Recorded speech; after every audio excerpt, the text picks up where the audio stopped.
Once you've mastered rounds and leading, you can then move on to call changes.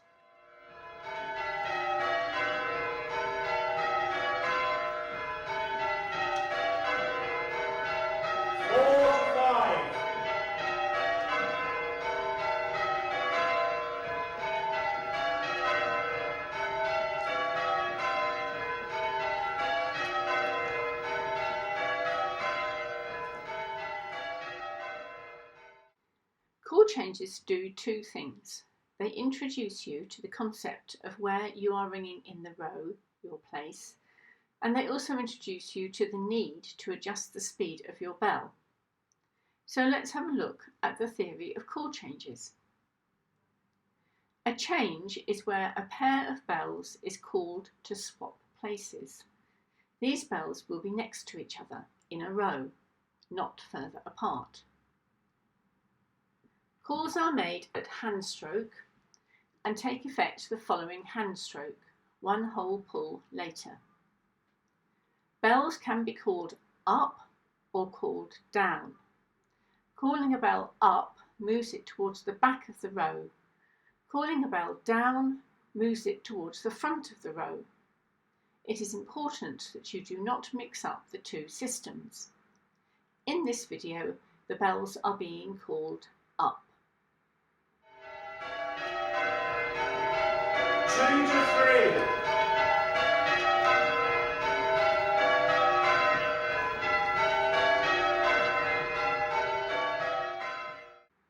So how do we ring call changes? Let's start with a row of rounds. Bells 4 and 5 swap places, so that the 4 is ringing in 5th place and the 5 is ringing in 4th place. This produces the row 1, 2, 3, 5, 4, 6.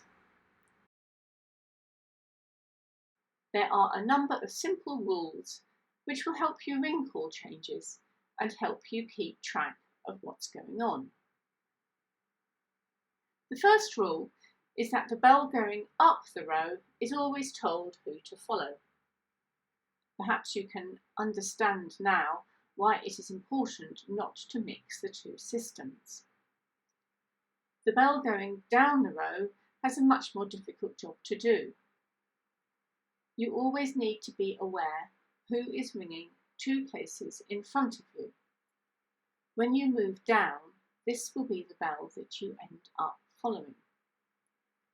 You always need to count and be aware of which place you are ringing in. Then you can do a visual check to see if the required number of ropes are pulling off in front of you.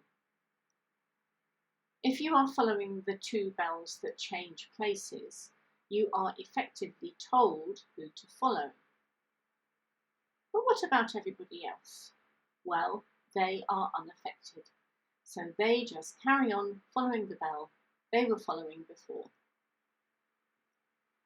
There are just 2 other things you need to know. These are both related to how you physically make your bell change position. If your bell needs to move up a place, you need to ring slowly for one blow. You may have to put more weight into the bell on the previous backstroke so that you can pause at the next hand stroke.